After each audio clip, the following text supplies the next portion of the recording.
이번에 그 수능 시험 보는 학생들 이렇게 보면은 그 만점 맞는 학생들이 있어요. 그래서 이제 어느 신문 기자가 그 만점 맞은 학생하고 이제 인터뷰를 하면서 어떻게 하나도 안 틀리고 이렇게 다 만점 만드는 게 쉽지 않죠. 그런데 그거는 이제 늘 시험 그날 그 수능 시험 보는 날 그날만 제 시험을 본 게 아니고 날마다 이제 그 시험 때를 생각을 하면서 기본서도 다 이렇게 보고 또 순서를 정해 가지고 기출 문제도 계속 풀고 또 온라인 또 오프라인 할 것 없이 모든 그런 것들을 다 이제 사용을 해 가지고 이렇게 좋은 결과가 나왔어요. 이렇게 이제 뭐 신앙이 있는 분들은 이제 간증하는 걸 볼 수가 있습니다. 보면 또 하나님 앞에 기도도 하고 이러면서 우리가 이 종말이라고 하는 이 종말이라고 하는 것도 요즘 종말, 재림 이런 종말은 종말적 세계관을 가지고 신앙생활을 해야 돼요.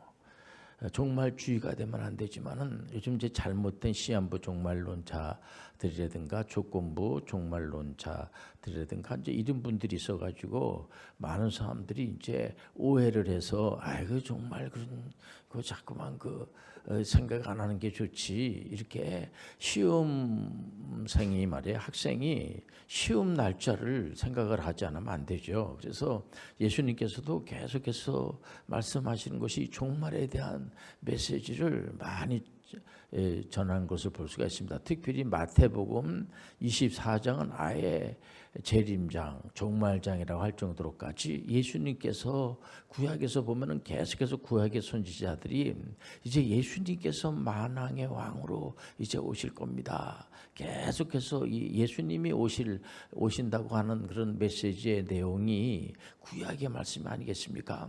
우리가 신약에 사는 분들은 주로 구약에 나와 있는 내용을 다 알고 있습니다. 그리고 예수님께서 실제적으로 2000년 전에 오셔가지고 그 제자분들한테 계속 종말에 대한 메시지를 전하는 것을 볼 수가 있어요. 여러분들 알다시피 종말이라고 하는 것은 이제 시험 보는 학생은 시험 보는 그날이 있고 또 시험을 이제 수험생으로서 이제 시험 날마다가 시험을 보는 그 날짜를 이제 자기가 그 한 날 한 날을 계속 공부를 해야죠. 그 시험 보는 그 날만 공부하는 것이 아니고 신앙생활하는 사람들도 마찬가지입니다. 예수님은 언젠가 재림하세요. 재림하시면 세상은 끝나는 겁니다. 그럼 예수님께서 말씀하신 겁니다. 예수님께서 이제 예수님이 초림과 재림 그 사이를 종말론적으로 이렇게 생각하면 됩니다. 그럼 이제 종말 시대라고 할 수가 있어요. 그러니까 마태복음 24장 그 9절에서 13절까지 말씀 보면은 그때 사람들이 너희를 환난에 넘겨 주겠으며 너희를 죽이리니 너희가 내 이름 때문에 모든 민족에게 미움을 받으리라. 그때 많은 사람이 실족하게 되어 서로 잡아주고 서로 미워하겠으며 거짓 선지자가 많이 일어나 많은 사람을 미혹하겠으며 불법이 성함으로 많은 사람의 사랑이 식어지리라. 그러나 끝까지 견디는 자는 구원을 얻으리라. 종말론적 죽음과 부활 오늘 설교의 제목이 되겠습니다. 그러니까 예수님께서는 이 종말에 대한 메시지를 분명하게 전해주고 있는 겁니다. 제자분들을 가리키면서 예수님이 이런 말씀을 하세요. 그 예루살렘 성전, 여러분들 알다시피 예루살렘 성전이 이제 파괴될 거다. 유대인들은 예루살렘 성전이 파괴된다고 하면은 이게 놀라지 않을 수가 없는 거죠. 그래서 그게 그런 날이 과연 그게 오겠습니까? 놀라가지고. 근데 예수님께서 하신 말씀은 1.1핵도 틀림이 없이 예수님이 하신 예언은 다 틀림이 없이 예수님이 하신 말씀이 틀린다든지 애원한 것이 맞질 않으면 그분은 전지전능하신 하나님이 아니고 우리가 믿을 수 있는 구세주가 아니죠. 예수님이 하신 말씀은 1.1획도 틀림없이 그대로 이루어지는 겁니다. 그다음에 예루살렘 성전이 다 그 로마의 디토스 장군이 다 부셔버려 가지고 없어진 거 우리가 다 알고 있지 않습니까? 그래서 이제 그 구약 때는 성전의 개념이 이런 건물을 이제 성전이라고 그랬습니다만은 신약으로 와가지고 그 성경에 보면 하나님의 영이 믿음의 사람들 한 사람 한 사람에게 하나님의 영이 임재하기 때문에 성전이 우리 믿음의 사람들을 성전이라고 이렇게 말하죠. 그래서 그런 부분에 대해서도 우리가 좀 한번 생각을 해보고, 그리고 예수님이 이제 그 성전 파괴에 대한 말씀을 전하니까 제자분들이 이 미래에 대해서, 이 종말에 대해서, 말세에 대해서, 말세의 징조에 대해서 어떤 현상이 일어납니까? 이렇게 이제 걱정도 되고 궁금도 하고 물어보니까 예수님께서 뭐 단호하게 이렇게 말씀하지 않습니까?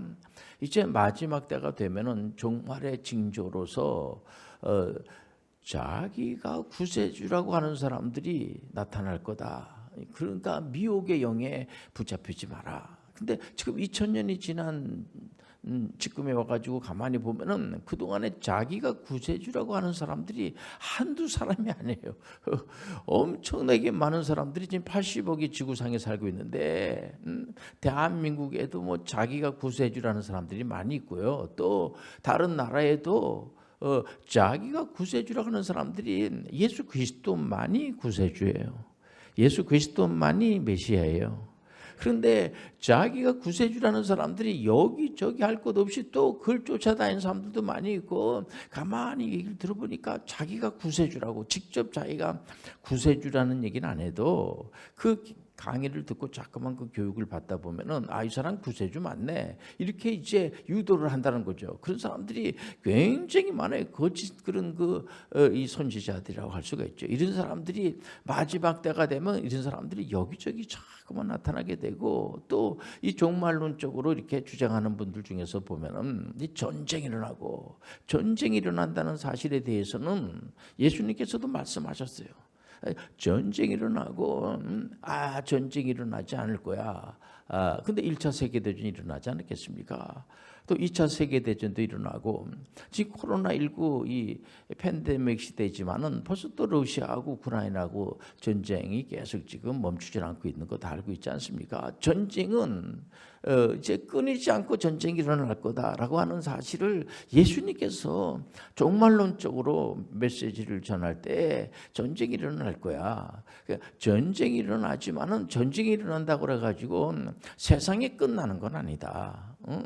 또 지진이 일어나고 뭐 난리가 나지 않습니까?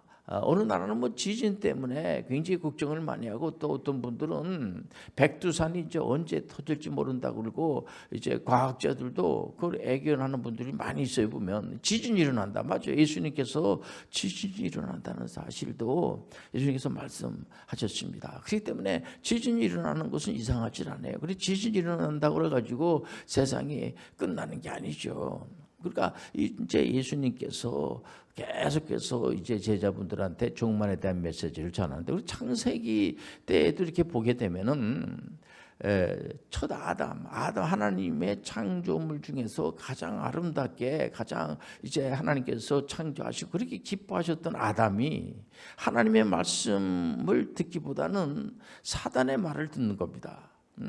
그래서 사단은 뭐라고 하냐면은 창조주 하나님과 피조물 사랑과의 그 관계를 아주 이간질시켜 가지고 파괴를 시켜버리고 마는 게 사단의 역할이에요. 그러니까 사단은 대적자, 사기치는 자, 하나님께 이제 그 사랑과의 사이를 완전히 이간질시켜 가지고 옳지 않는 방법으로다가, 그러니까 피조물 사람들에게 마귀들이 계속해서 주입시키는 것이 뭐냐면은, 마치 예수님께서 여기저기서 내가 구세주라고 하는 사람이 나타날 거야 이런 것처럼 예수님이 구세주로 우리가 다 알고 있는데도 불구하고 자기가 구세주라는 사람이 많이 있다는 겁니다. 그런 것처럼 네가 하나님의 말씀을 안 들으면 네가 하나님이 될 수가 있어. 네가 하나님이 되는 게 좋지.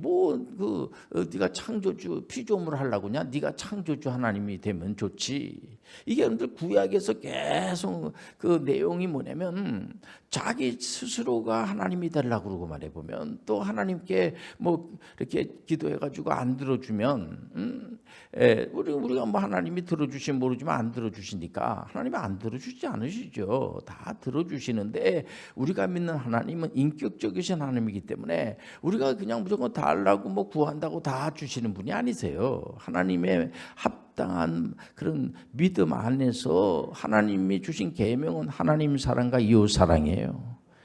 이상도 아니고 이하도 아니면 하시길 바랍니다. 물론 그런 요소가 있죠. 우리가 하나님 앞에 간절히 기도해서 응답받았다는 분들이 굉장히 많아요. 간증하는 분들이 많습니다. 정말 이건 하나님이 도와주시질 않으면은 이거는 이제 이룰 수가 없습니다. 이건 이제 내 힘으로 안 되죠. 하나님께서 도와주셔야지만 됩니다. 해가지고 응답받아서 간증하는 분들이 굉장히 많아요. 또 어떤 분들은 정말 이게 가만히 들어보면은 정말 이해할 수 없을 정도로까지 정말 기적이 지금 기적이라고밖에 말할 수 없는 지금 이제 회의에 나가서 선교하시는 우리 선교사님들 보면은 이 파키스탄이라든가 이런 데 가서 선교하시는 분이 이번에 이제 오셔서 이렇게 대화를 나누는 가운데 굉장히 어렵고 그런데 이분들이 정말 예수님의 그 이름으로다가 간절히 기도하고 하니까 응답을 받았다고 간증하는 분들이 많은데 나는 기도하는데 별로 응답을 못 받는데 그분들은 믿음이 좋아서 그러는지 기도한 대로 다 응답이 된다고 하는 그런 간증하는 분들이 많아요. 그런 요소가 있죠. 요소가 있지만은 그로 끝나면은 그런 우상 숭배하는 사람들과 다를 바가 없어요. 우리가 신앙생활 하시는 분들은 예수님께서 말씀하신 것처럼 예수님을 믿으면 당신들은 예수님이 하신 일을 할 수 있을 뿐더러 더 큰 일도 할 수가 있습니다. 그 메시지가 뭡니까? 우리가 이제 이 종말 시대를 살면서 자기가 구세주라고 한다든지 또 자기가 구세주라고 하는 그런 사람을 쫓아다닌다든지 하면 그러면 안 돼요. 그 잘못된 겁니다. 그리고 정중하게 그런 사람들을 잘 설명을 해서 마태복음 24장에 하나님께서 이렇게 말씀하신 게 있으니까 그 당신이 자꾸만 구세주라는 소리 하지 말고 그 잘못된 겁니다. 또 어떤 분들은 이 십자가 고난 예수님께서는 십자가 고난을 지시기 위해서 오신 거거든요. 인류의 죄 문제를 해결하기 위해서. 그런데 그 십자가 그런 얘기하지 마세요. 예수님께서 오셔가지고 무슨 그 당시에 그 십자가라고 하는 것은 가장 죄를 많이 진 사람들이 지는 그런 형벌에 해당되는 게 십자가인데 자기 제자들이 예수님을 잘 이렇게 보필하지 못해가지고 선생님 되는 예수님이 억울하게 십자가를 지고 죽었는데 그걸 자꾸 십자가를 자랑한다고 그러면 되지 않지 않습니까? 그런 분들도 있어요. 그거 좀 심해. 지금 이단입니다. 그거. 근데 예수님은 십자가를 지기 위해서 오신 거예요. 예수님의 죽음이 결국은 부활이 되는 거예요.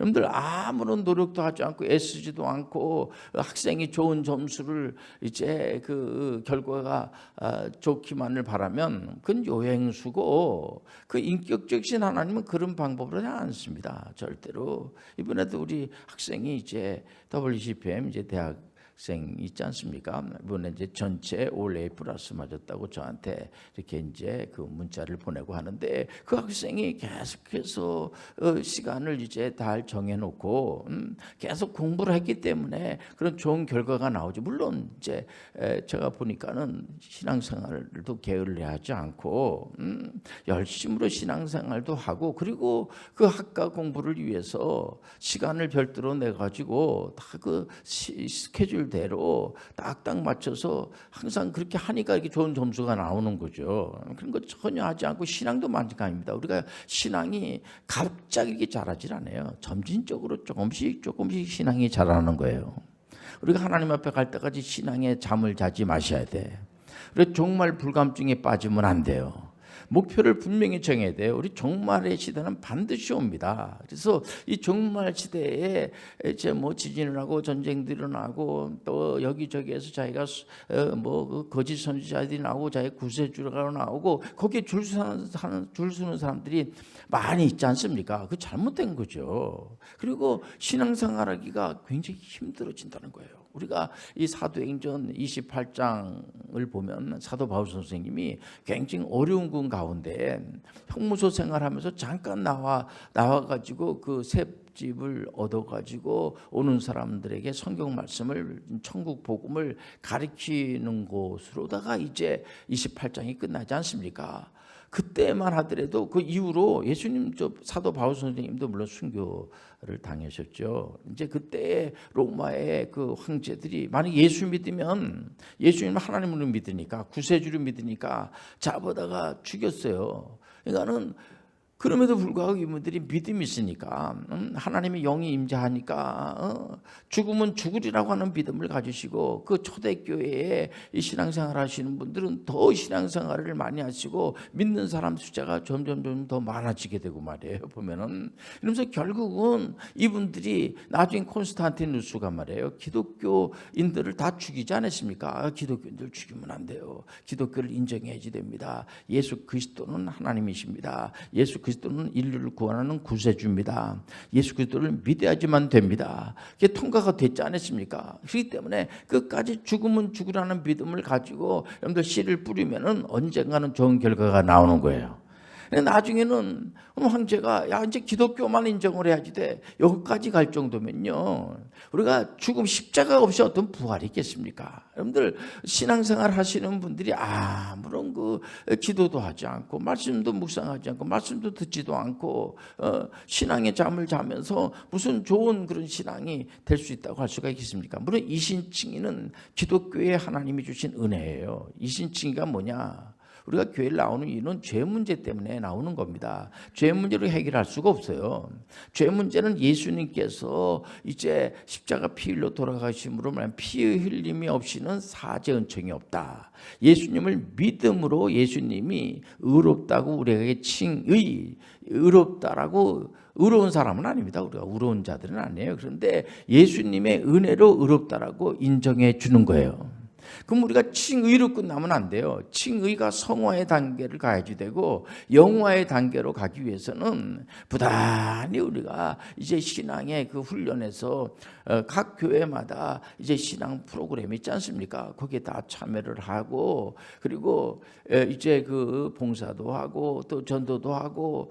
오늘 이 말씀을 왜 전합니까? 우리가 지금 이 마지막 때가 돼서 종말론적으로 자기가 구세주라고 하는 그런 잘못된 이단에 빠진 사람들도 많이 있고, 그런 얘기하지 말라 그러고, 이 종말론적인 그런 잘못된 데 빠진 분들이 많거든요. 정말 사상 자체가 잘못됐다는 게 아니라 재림 사상이 잘못됐다는 것이 아니고요. 여러분들 시험 보는 게 힘드니까 시험 그런 자체를 무시해버리고 안 보고 그러면 안 되죠. 그러니까 시험 날짜는 반드시 있어요. 예수님께서 재림하는 날이 반드시 와요. 그러나 여러분들 재림 온다 그래가지고 그냥 겁이나 먹고 아무것도 안 하고 다 일도 하지 않고 그런 거 아니죠. 여러분들 예수님의 재림의 날은 하나님만 알지만 그 우리에게 두려움을 주질 않아요. 제가 이 97년도에 IMF 때에 많은 분들이 이제 그 연세 부도건하고 힘들어하지 않았겠습니까? 기도 CEO들이. 그래서 액트에다 기도 CEO 과정도 만들고 하면서 상담을 하면서 제가 주로 많이 강조한 것이 두려워하지 마세요. 이 IMF라고 하는 것은 국제 구제 금융, 우리가 달러가 좀 부족해가지고 지금 이렇게 이제 어려움을 당하고 있습니다만, 요거는 잠깐 지나갈 겁니다. 그렇기 때문에 요거를 저희 기도하면서 우리가 지혜롭게 이거를 잘 극복해야 됩니다. 절대로 두려워하지 마세요. 우리가 이 IMF보다 더 무서운 게 두려움입니다. 지금 이 코로나 팬데믹 때문에 경제적으로도 굉장히 어렵고, 지금 전 세계가 막 직격탄들을 서로를 맞고 있고 굉장히 힘들어하고 있는 그런 가운데 있습니다. 이건 코로나19 바이러스도 늘 조심해야 되지만은 그보다 더 무서운 게 뭐냐? 두려움의 두려움. 여러분들 하나님이 더 크시다는 걸 아셔야 돼요. 얼마든지 신앙생활하는 것을 여러분들이 신앙생활하는데 좀 뒤로 물러나지 말고 적극적으로 신앙 여러분들 전진하시길 바랍니다. 그래서 간증하는 그 당시에 굉장히 어려움을 당하고 이런 분들이 말해 보면 지금에 와가지고는 교수님 그때 굉장히 어려웠습니다만은 지금은 다 그걸 복귀하고 지금은 뭐 더 많은 회사도 더 건강해지고 또 저 자신도 신앙생활 잘해서 이 교회에서 장로 직분도 받고 어떤 분들은 이제 전문인 선교사 과정을 잘 공부하셔가지고 전문인 선교 사역을 감당하시는 분들도 계시고 또 어떤 분들은 아주 봉사 정신이 탁월해가지고 많은 일을 하셔서 전문인 선교 대상까지도 받으시고 하는 분들 우리가 볼 때 얼마나 감사한지 몰라요. 우리가 이 종말론적인 그런 그 죽음이 온다고 그래가지고 두려워하지 마세요. 놀라지 마세요. 하나님이 함께 도와주시고 하나님께서 크게 축복해 주시고, 그러니까 예수님께서 주시는 메시지가 뭐냐면 환경이 어렵다는 것은 분명히 말씀해 주고 있습니다. 환경이 안 어렵다고 그러지 않았어요. 환경이 어렵습니다. 환경이 어렵지만은 끝까지 인내하고 참는 자는 구원을 얻으리라. 끝까지 참고 견디는 사람들에게는 좋은 일들이 있다는 거죠. 결과가 좋다는 거죠. 우리가 그 시험의 날이 있으니까 오늘 고생하고 애쓰고 힘쓰고 모든 사람들이 시험 볼 때에 시험 드는 그날, 정말 시험을 준비하는 그런 사람들은 시험 드는 것이 아니라 그날이 바로 기쁨의 날이 되고 감사의 날이 되고, 마귀가 여러분들 계속해서 속이면서, 마귀는 속이는 자예요. 그래서 뭐 신앙생활 한다 그래가지고 뭐 잘 되는 게 뭐 있겠어. 우상 숭배하는 사람들이 훨씬 더 잘 되는 거 아니겠어요. 그리고 이 구약의 왕들이 42명이나 되는데 몇 분의 다윗하고 늘 얘기하잖아요. 히스기야하고 이제 요시야 왕 정도, 그 정도만 이제 신앙생활 좀 하시고, 물론 그 나머지 분들 중에도 신앙생활 하신 분들이 있죠. 그런데 대체적으로 신앙생활 잘하지 못하셨어요, 이분들이요. 그리고 전부 아주 온색적으로 우상 앞에 가서 절하고 하나님 앞에 막 대결 구도로 나가고, 결국은 그것이 아시라에 패하게 되고 바벨론의 그 포로로 붙잡혀가고, 이스라엘 사람들은 이 바벨론으로 포로로 붙잡혀간 거에 대해서 굉장히 그 상처가 많아요, 이분들이요. 물론 하나님께서는 훈련시키기 위해서 그 방법을 쓰셨죠. 그러니까 이 성경이요, 전부 바벨론 포로로 붙잡혀갔을 때 정말 우리가 믿는 여호와 하나님 어디 계시는가, 어려울 때, 우리가 어려움을 당할 때 교회에 나오고 하나님을 찾지 않습니까? 그래서 이스라엘 사람들이 그 하나님을 찾고 그 성경에 나와 있는 말씀을 묵상하고 진짜 하나님 계시는가 하는 것은 이 사람들이 어려움을 당하니까, 물론 그 어려움 가운데서도 신앙 있는 분들은 하나님께서 피할 길을 주시고 은혜를 은총으로 베풀어 주시고, 우리가 에스라하고 에스더하고 그 느헤미야하고 에스더서를 함께 보지 않습니까? 그분들이 다 포로 때에 그 바빌론으로 포로로 붙잡혀 갔을 때에, 그러나 하나님께서는 이 포로로 붙잡혀 가고 끝나는 게 아니고요. 보면 또 고레스라고 하는 페르시아 제국을 세워가지고 해방시켜 주시는 거예요. 그러니까 이 우주 만물을 전부 주관하시는 분이 하나님이세요. 우리는 예수 그리스도를 믿는 사람들이에요. 그렇기 때문에 절대로 두려워할 필요가 없어요. 우리 하나님께서 우리가 태어나기도 전에 우리를 구원하기 위해서 십자가에서 피 흘려 돌아가시는데, 우리가 예수님 저를 위해서 십자가에서 돌아가 주셔야 되겠습니다. 그리고 저를 구원해 주셔야 되겠어요. 이렇게 부탁도 안 했어요. 근데 예수님께서 은혜로 우리를 확고부동하게, 예수 안에서는 죄의 법에 살질 않아요. 사망의 법에 살질 않아요. 예수 안에 있으면 생명의 법 안에 살아요. 예수 안에 있으면 성령의 법 안에 살아요. 그럼 우리의 의지와 전혀 관계가 없이 하나님의 은혜로, 그러니까 우리가 이 해답을 가지고 있어야 되는 거죠. 하나님이 나를 돌봐주신다는 사실을 믿고 기도하는 거예요. 우리가 하나님께서 내 기도를 응답해 준다는 사실을 우리가 믿고 예수님의 이름으로 기도하는 거예요. 그리고 예수님께서 분명히 부탁하셨어요. 나의 이름으로, 이제 당신들의 이름으로 기도하지 말고 내 이름으로 예수님의 이름으로 기도하세요. 그러면 예수님께서 시행해 주세요. 예수님이 하나님이신데 얼마든지 여러분들 기도하셔서 응답받고 간증하시길 바랍니다. 이상한 거 아니에요. 그러나 우리가 간증만 하고 끝나면 안 되죠. 우리가 하나님이 영광된 일에 전문인 선교사 하는 것을 두려워하지 마시길 바랍니다. 얼마든지 아직 잘못된 그런 길을 가는 사람들에게 말씀을 통하여서 이 말씀을 듣고 이게 참 그런 게 있었구나. 참 오늘 은혜 받았네. 이렇게 끝나면 안 돼요. 뭐 은혜 받는 것도 귀하죠. 그러나 우리가 입을 벌려서 그런 사람들에게 빠져 있는 사람들을 바르게 잡아주는 역할을 하는 것이 우리 신앙인들의 도리가 아니겠습니까? 기도하겠습니다. 하나님 아버지, 종말의 시대는 이제 보내고 있습니다. 우리가 종말 시대를 보내면서 깨어 기도하게 도와주옵시고 말씀으로 묵상하게 도와주시고 많은 사람들을 예수 그리스도 천국 복음을 전해서 많은 사람들이 주님 앞으로 돌아올 수 있는 때에 저희들을 도구로 사용하여 주옵소서. 예수님의 이름으로 기도합니다. 아멘.